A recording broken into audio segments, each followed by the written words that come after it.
Así que Pedro estaba custodiado en la cárcel, pero la iglesia hacía sin cesar oración a Dios por él. A veces cuando nos encontramos en diversas pruebas y luchas, una de las cosas que más pasa muchas veces cuando las personas se desaniman, cuando las personas dejan de servir a Dios, es porque en medio de una prueba, en medio de una lucha, sienten que no van a salir adelante, sienten que no la van a hacer, se sienten abandonados por Dios y por ende se desaniman y piensan de que Dios ya no va a hacer nada con ellos, que Dios los va a dejar abandonados tal vez en la enfermedad, en la deuda, en el problema de matrimonial o en el problema con los hijos, y pierde la esperanza la gente de que Dios vaya a actuar en su vida. Pero cuando usted sabe que Dios, hermano, tiene el control de todas las cosas, que Dios está con usted y que Dios ha prometido estar con nosotros todos los días hasta el fin del mundo, usted se fortalece en esa palabra, y solo aquellos que perseveran en la prueba, que perseveran en la dificultad, en la adversidad,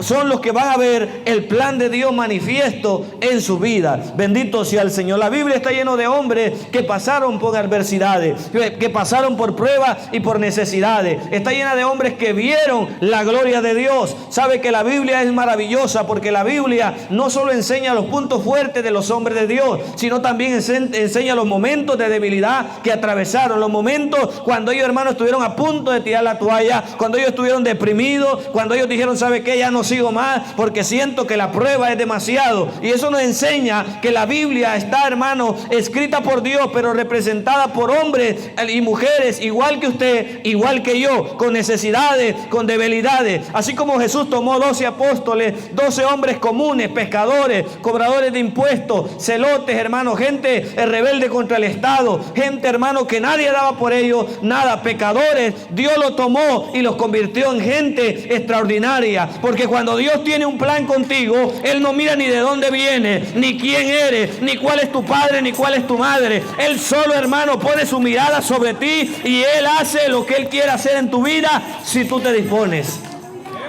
Bendito sea el nombre del Señor. Él le dijo a Jeremías, antes de que estuvieras en el vientre de tu madre, yo ya tenía planes contigo, yo ya te había escogido, yo ya te había santificado. Es más, yo ya te había enviado por profeta a las naciones, y Jeremías todavía no había nacido. Ese es el Dios que nosotros tenemos, un Dios, hermano, que no necesita pedirle permiso a usted para usarlo. Bendito sea Dios. Ni a nadie. Hay gente que quiere que Dios le pida permiso para usar a otros, y no es así. Dios usa a quien Él quiere. Hermano, además no cuenta ni con uno, porque Jeremías ni había nacido, ni siquiera su padre a lo mejor se habían conocido, pero Dios ya lo había escogido. Dios ya había puesto su mirada sobre la vida de Jeremías. Antes que estuvieras en el vientre de tu madre, le dice que te conocí, y antes que nacieses te santifiqué y te di por profeta a las naciones. Así que no me vengas con el cuento de que no puedes hablar, porque todo lo que yo te mande a hablar, eso hablarás. Qué tremendo el Señor. Ahí no es cuestión de que no, Señor, pero no quiero porque yo no sabía. No, usted va a hablar lo que yo le diga que hable. Ese es el Dios, hermano, que nosotros tenemos. Y mire que dice que llamó a un hombre llamado Ciro. Él no lo conocía, dice, pero ya Dios le había puesto nombre, ya Dios le había dado una asignación, ya Dios lo había llamado por su nombre, y él todavía ni siquiera conocía a Dios. Bendito, ese es el Dios que tenemos, un Dios que tiene planes y propósitos. Bendito sea el nombre del Señor. Aquí donde estábamos leyendo, el apóstol Pedro, el pastor de la iglesia primitiva, un hombre, hermano, que Dios lo había levantado de la nada completamente, al igual que usted, igual que yo.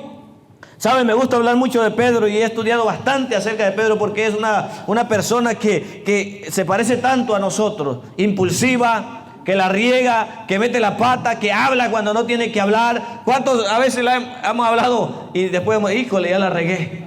Es igual que nosotros, hermano. Gente hermano, que se equivoca, que a veces cuando no tiene que hacer algo, de repente sí, y después, ¿en qué me metí? Mire, Pedro era un hombre así, un buen hombre que Jesús decía, todos ustedes me van a negar, y él decía, no, yo no, solamente esto, porque yo estoy dispuesto a ir a la muerte contigo. ¿Cuántas veces nos comprometemos con Dios y después no le podemos cumplir? Así era Pedro, igual que nosotros, hermano, que cuando vino el momento difícil, cuando Dios le dijo, el diablo te ha pedido para zarandearte como trigo, hermano, y vino la prueba, Pedro negó a Jesús. Pedro fue débil, hermano, en el momento de la prueba. Pero ¿cuántos de nosotros no hemos negado a Cristo? ¿Cuántos de nosotros nosotros nos hemos, hermano, negado con nuestras acciones que conocemos al Señor. Pero después vemos también que Pedro tenía un Dios restaurador, un Dios que no lo dejó, hermano, caído, sino que lo fue a buscar, aun cuando él se había despojado de su ropa, se había despojado de su identidad, se había despojado del ministerio, había dicho, ¿sabe qué? Me quito todo. Pero cuando miró a Jesús, hermano, se tiró, hermano, al agua. No le importó ahogarse, nadar por más de 100 metros por llegar a donde estaba Jesús. Un hombre que cometía errores, pero que amaba profundamente a Dios, que estuvo dispuesto, hermano, a enfrentarse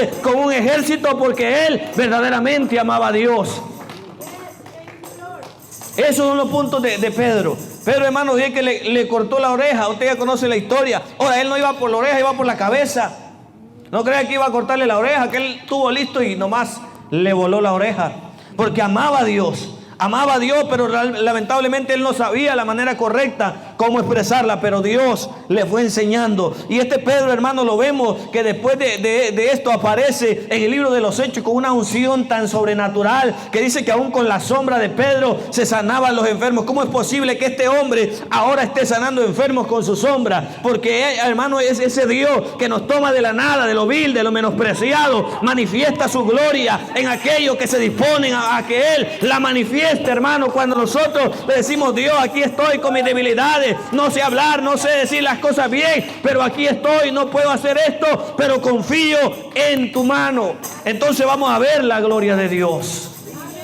Cuando no le ponemos límites a Dios, cuando no le decimos, ¿sabe qué? No, Señor, yo he pasado mis mejores tiempos, ya estoy anciano, yo ya estoy casado, y ponemos excusas, pero cuando decimos, Dios, aún y con todo esto, aquí estoy para servirte. Dice la palabra de Dios que experimentó un mover sobrenatural la iglesia primitiva, y el Pedro cobarde que negó a Jesús fue el primero que se paró y se puso de pie en medio de aquel montón de judíos que vinieron a ver, hermano, lo que estaba pasando en Pentecostés, y le empezó a predicar y empezó a anunciarles a Cristo. Bendito sea Dios. Y se ganó 3,000 hombres en la primera prédica. Un hombre, hermano, que había acabado de negar a Jesús capítulos antes, y ahora está ganando 3,000 personas para Cristo. Y luego dice la palabra que en el siguiente 5,000, y si predica otro hubiera ganado 10. 2 mensajes y hermano, y la iglesia tenía 8,000 miembros. Oye, esos mensajes tan buenos, ¿verdad que sí? Yo quiero predicar un mensaje que se haga menos 10, hermano. Entonces, Pedro, hermano, y Jesús lo nombra el pastor de la iglesia. Imagínate, ¿quién nombra a alguien que lo ha negado? Dice, no. Y Jesús le dice, ¿sabes qué? Apacienta mis ovejas. Tienes el cargo. Todavía mis planes siguen vigentes contigo. Aunque me fallaste, siguen vigentes. Bendito sea Dios. Le dice, ¿me amas? Más que esto, más que las redes, más que tu antigua vida. ¿Me amas? Y él le dijo, ¿sabes qué? Sí te amo. Tú sabes que te amo. ¿Ama usted más a Jesús que cualquier otra cosa? Entonces eso le agradó, dice, cuando mató a Jacobo y se levantó la persecución. Y dice que luego tomó a Pedro. O sea, los planes eran matar al pastor. Dice la palabra, heriré al pastor y las ovejas serán desperdigadas. ¿Sabe a quién le tira el diablo? Más a los que están a la cabeza, a los pastores. Es por eso la necesidad de orar por nuestros pastores. Es por eso la necesidad de siempre, hermano, orar por los pastores, descubrirlos con oración, levantar su mano ahí donde usted ora. Tal vez no venga y le diga, pastor, estoy orando por ustedes, pero oremos, hermano, por los pastores, porque hay poder en la oración. Hay poder cuando oramos, hay poder cuando los pastores oran por los miembros, pero también hay poder cuando los miembros, cuando las ovejas oran por sus pastores. Bendito sea Dios. Eso es lo que hacía Uri y Aarón, levantaban las manos de Moisés. Dice que él subió a la cumbre y se le cansaban las manos, porque el cansancio le llega a todo, puede ser el más ungido. Llega el cansancio a la vida del siervo de Dios. Entonces nosotros, hermanos, ellos levantaban sus manos, dice, para que él mantuviera firmeza. Y mire, era una cadena. Cuando él estaba firme, el pueblo avanzaba, el pueblo tenía victoria. Porque, hermano, cuando hay un pastor que está parado en la brecha, el pueblo avanza. Cuando hay un siervo de Dios que está parado en la brecha, el pueblo empieza a avanzar. Pero cuando el pastor se desanima, el diablo empieza a ganar terreno. Es por eso, hermano, que somos un cuerpo en Cristo. Y cuando nos unimos, cuando oramos unos por otros, cuando nos apoyamos unos a otros, la iglesia empieza a avanzar. La iglesia empieza a avanzar. ¿Quiere ver avanzar la iglesia? Ore por nuestros pastores. Oremos. Bendito sea Dios. Dice que lo mandó a prender, lo metió preso. Le puso 16 soldados, 4 grupos de 4. Se turnaban. 2 se encadenaban con él adentro porque estaban encadenados de las manos, una a un soldado, porque sabe que si se le iba Pedro a los soldados, lo mataban a ellos. Ellos respondían por su vida, por el prisionero. Entonces 2 cuidaban la puerta y 2 estaban amarrados, encadenados con él. Dice, aquí no se nos va este tremendo. Hermano, porque el diablo le tiene miedo a los cristianos, ¿sabía usted? El diablo le tiene miedo a usted. El diablo tiene miedo que usted cumpla el propósito y el plan de Dios. El diablo tiene miedo que usted se levante. El diablo tiene miedo que usted, hermano, él se levante a servir a Dios. Bendito sea el Señor. Él lo quiere tener atado, él lo quiere tener amarrado, pero Dios le ha dado la victoria. Dios le ha dado la victoria para que se levante y las cadenas se tienen que romper. Aleluya. El diablo quiere tener atada a la iglesia para que no avance. La quiere tener amarrada a las cosas de este mundo. ¿No ve que usted, hermano, empieza a orar y como que le cae un sueño, hermano, una cosa, trae una pereza, pero cuando está viendo una película, nada? Cuando está viendo el partido, hermano, de los Cowboys, hermano, ahí se prende uno. Bueno, a mí no me gusta el fútbol americano, pero me gusta el soccer. Ahí cuando miro, hermano, entonces uno tiene que saber que el diablo siempre te va a tener atado a las cosas de este mundo, a las cosas terrenales. No es malo, lo malo es estar atado a ello. Que diga, ¿sabe qué? Hoy juega el Cruz Azul, hoy no voy a la iglesia. Eso es lo malo, cuando nosotros ponemos nuestra mirada en esas cosas y nos impide y nos entorpece a servir a Dios. Cuando dejamos que estas cosas nos gobiernen. Pero dice, pero la iglesia hacía sin cesar oración a Dios. Mire qué tremendo, hermano, que aunque el diablo se levante, hermano, contra la iglesia, cuando la iglesia ora, hay poder en la oración. Cuando la iglesia, hermano, no es que se va a tirar una oración de vez en cuando, ya, oh Señor, acuérdate que hasta Pedro, no. Dice, hermano, que oraban sin cesar a Dios, estaban en ayuno, en vigilia, clamando a Dios. Padre, suelta al pastor, que el diablo, hermano, lo suelte en el nombre de Jesús. Libera a Pedro, sácalo de ahí. La iglesia orando a Dios sin cesar. Era una oración, hermano, de guerra, una oración peleando ahí, hermano, ellos en medio ahí, tal vez no se podían congregar en una iglesia como usted y como yo, estaban en la casa de María, la madre de Marcos, dice, y estaban ahí clamando, reunidos, hermano, y orando a Dios para que Dios se glorificara, para que Dios abriera las puertas de la cárcel, para que Dios obrara, hermano. Y ¿sabe qué? Cuando hay una oración, hermano, ferviente, una oración con fe, una oración constante, las cadenas se rompen, el diablo tiene que soltar, hermano, las puertas de las cárceles se abren. Así que si usted está orando por un hijo, por un familiar, clame sin cesar, ore a Dios, que el diablo lo va a tener que soltar. Bendito sea Dios.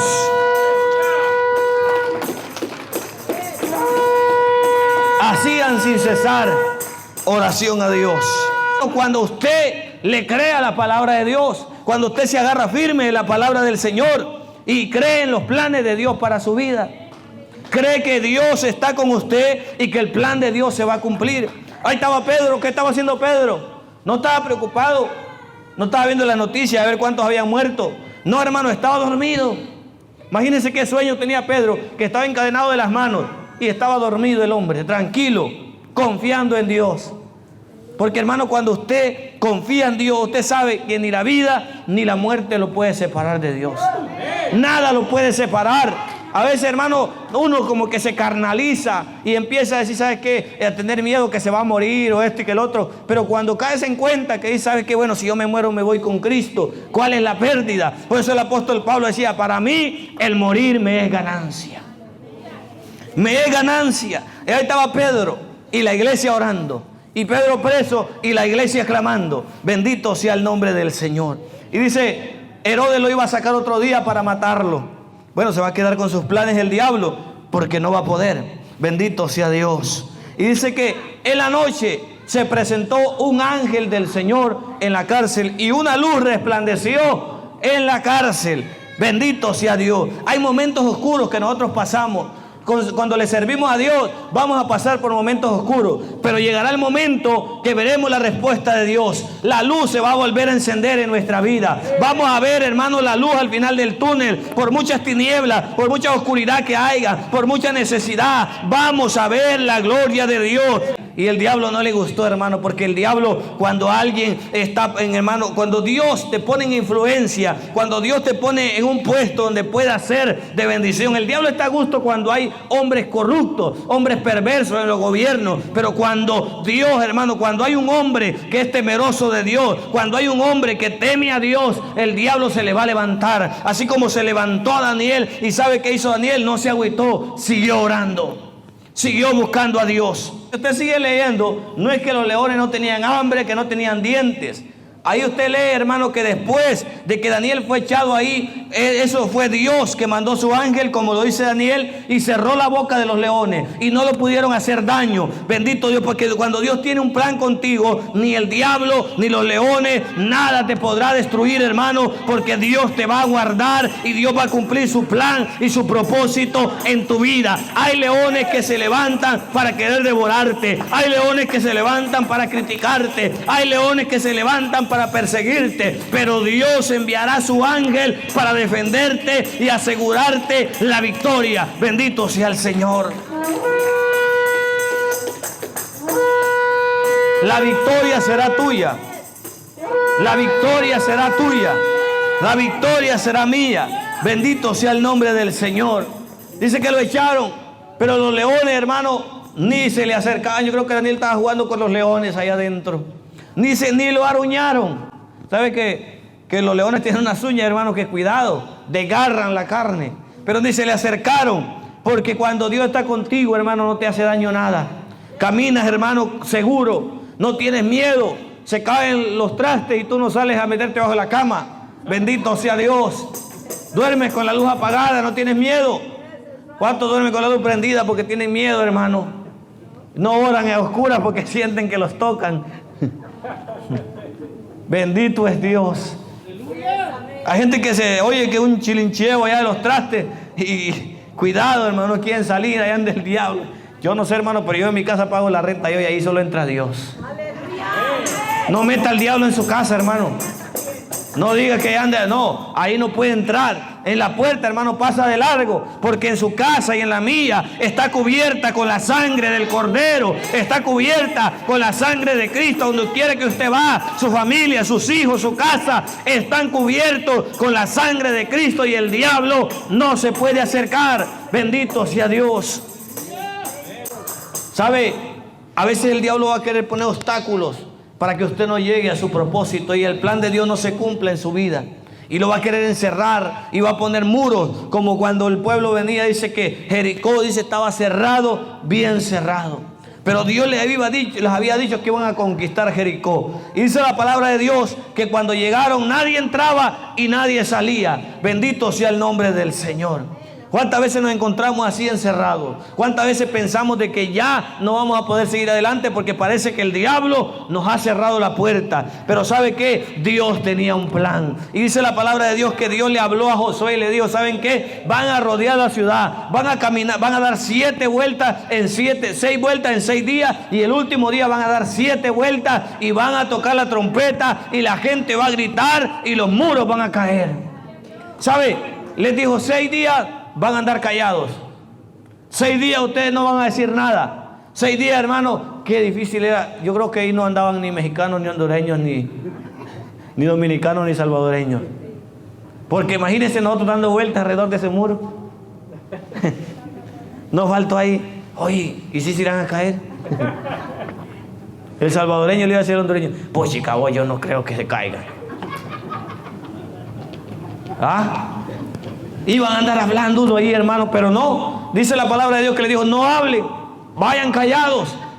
Y el diablo, hermano, tal vez dijo, no, esto ya están locos. Pero usted, hermano, confiando en la palabra de Dios, usted empieza a caminar en fe. Porque si usted le cree a Dios, aunque sea una locura, usted hágala, que Dios lo va a bendecir, que Dios le va a dar la victoria. Y andaban dando vueltas, hermano, una vuelta al día. No crea que era como darle la vuelta a la iglesia. Esas eran ciudades grandísimas.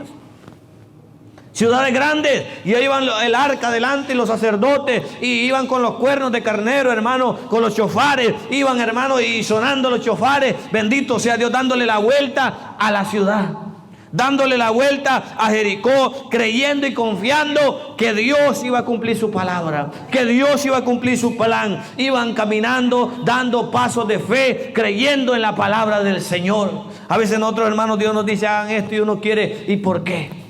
¿Y para qué? Señor, no hay manera de que me lo traiga aquí en la casa. No, ve y hazlo. Señor, pero hermano, nosotros tenemos que obedecerle a Dios y creerle. Si Él dice camina, ¿qué vamos a hacer? Caminar, vamos a caminar. Si Él dice canta, tú canta, aunque cantes como yo, o aunque no cantes como yo ni. Entonces hay que creerle a Dios, hay que obedecerle a la palabra de Dios. Dice que ellos empezaron a caminar y lo hicieron como Dios le dijo. No le dijeron, ¿sabe qué? Pues hagamos 2 diarias y salimos más rápido. No, dieron una vuelta por 6 días y el último día dieron 7 vueltas. Imagínense que eran caminatizas, se llevaron. Y 7 vueltas alrededor de Jericó. Y luego dijo Josué, ahora sí griten, ahora sí clamen, ahora sí, aleluya, den voces de júbilo, den voces de alegría. Bendito sea Dios. Y el pueblo dice, gritó y sonaron las trompetas, hermanos, y los muros se derrumbaron y el pueblo de Dios conquistó la ciudad, porque Dios tenía un plan y una estrategia para darle la victoria. Bendito sea Dios. Ahí en su necesidad, en su problema, en su situación que está pasando, Dios tiene un plan y Dios le va a dar la victoria. Bendito sea Dios. Creerle a Dios, creerle de que usted no se va a quedar a medio camino, de que usted no se va a quedar a medio proceso, porque dice la palabra, aquel que comenzó en vosotros la buena obra la perfeccionará. Bendito sea Dios. No dejará a medio el trabajo, sino que lo terminará. Bendito sea el Señor.